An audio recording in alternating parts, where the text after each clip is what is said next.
Comment renforcer votre mariage après la retraite, la sagesse bouddhiste pour une relation heureuse. Bienvenue de retour sur la chaîne. Aujourd'hui, nous allons aborder un problème courant auquel de nombreux couples sont confrontés lors de leur transition vers la retraite, comment maintenir et renforcer leur mariage après ce grand changement de vie.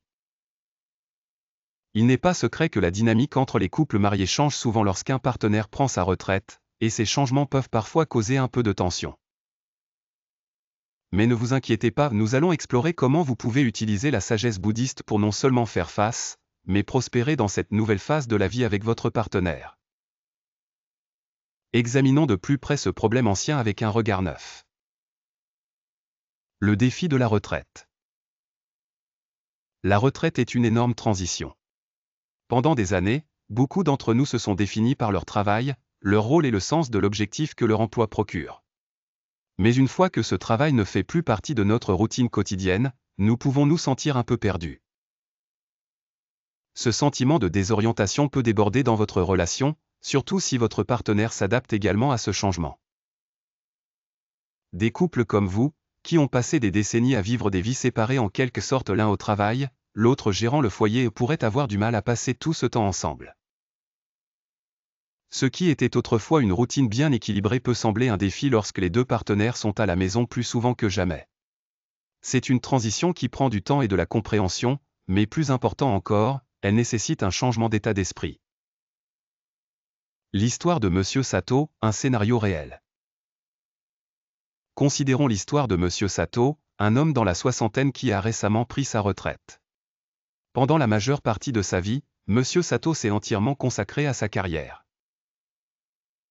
Sa femme, en revanche, gérait le foyer et veillait à ce que tout fonctionne bien. Mais après sa retraite, les choses ont commencé à changer. Monsieur Sato s'est retrouvé à passer plus de temps à la maison et, inévitablement, à s'impliquer dans les affaires ménagères.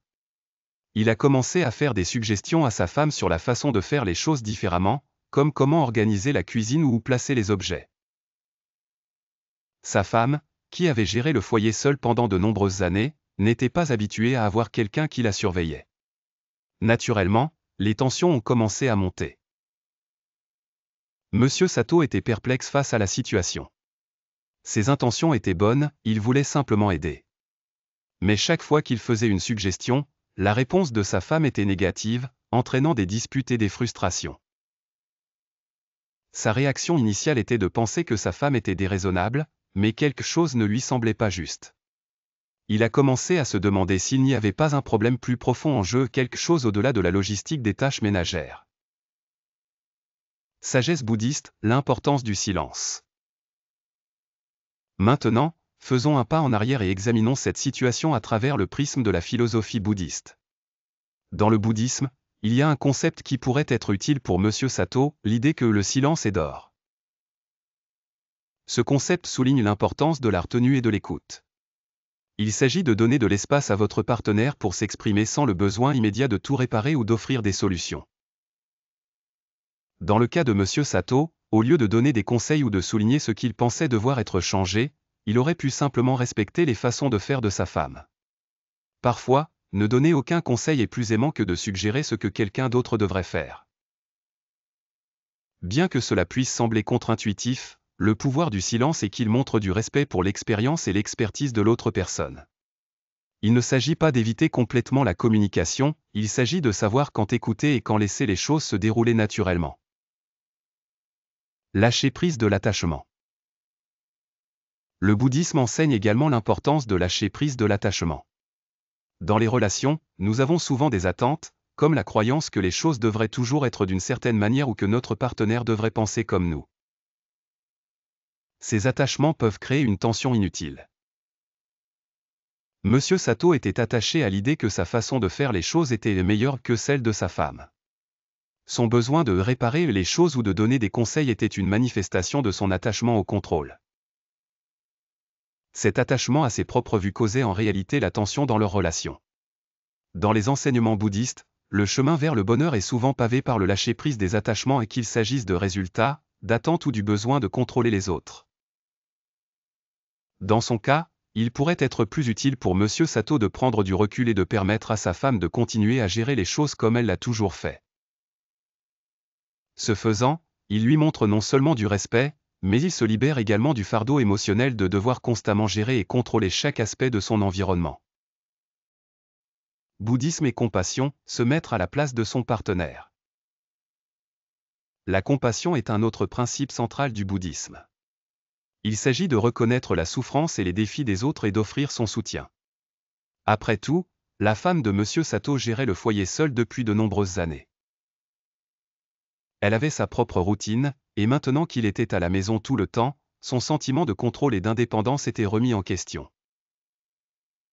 Au lieu de voir la résistance de sa femme comme de l'entêtement, M. Sato pourrait pratiquer la compassion en essayant de comprendre son point de vue.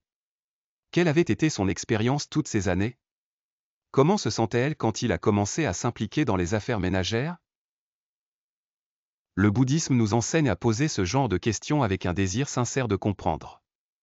En montrant ce type d'empathie, M. Sato pourrait déplacer le focus de lui-même et de ses désirs vers les besoins et les sentiments de sa femme.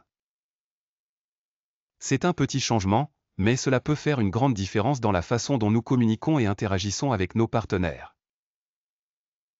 Agir, petites étapes pour renforcer la relation. Alors, que peut faire M. Sato pour améliorer son mariage pendant cette période difficile? Voici quelques étapes pratiques qu'il pourrait suivre, toutes inspirées des enseignements bouddhistes. Pratiquer la pleine conscience, être présent dans l'instant peut aider M. Sato à être plus conscient de ses réactions. S'il se surprend à se frustrer ou à être tenté de donner des conseils, il peut faire une pause, respirer profondément et considérer si son intervention est vraiment nécessaire. Pratiquer la pleine conscience lui permettra de choisir ses réponses plus consciemment.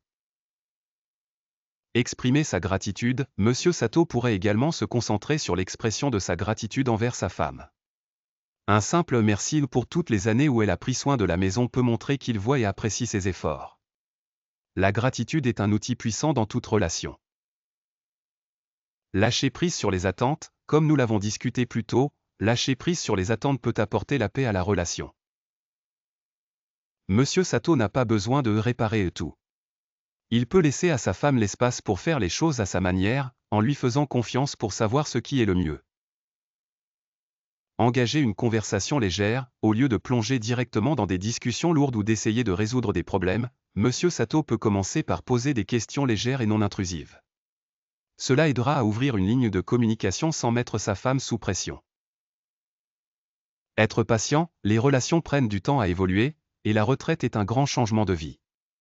Il est important d'être patient avec lui-même et sa femme alors qu'ils s'adaptent à cette nouvelle phase de la vie. Conclusion, embrasser le changement avec la sagesse bouddhiste. En fin de compte, la clé pour renforcer un mariage après la retraite est d'embrasser le changement et d'aborder la relation avec un cœur et un esprit ouverts. En appliquant la sagesse du bouddhisme, que ce soit par le silence, la compassion, le lâcher-prise ou la pratique de la pleine conscience, M. Sato peut créer une dynamique plus saine et plus heureuse dans son mariage. N'oubliez pas, les relations ne concernent pas la perfection, elles concernent la compréhension, la patience et le respect. En vous concentrant sur le bonheur de votre partenaire, vous trouverez inévitablement le vôtre. Merci de regarder, et j'espère que cette vidéo vous a donné des idées précieuses sur la façon de naviguer dans les défis de la retraite de manière aimante et compatissante. Si vous avez trouvé cela utile, n'oubliez pas de liker et de vous abonner pour plus de contenu sur la croissance personnelle et les relations.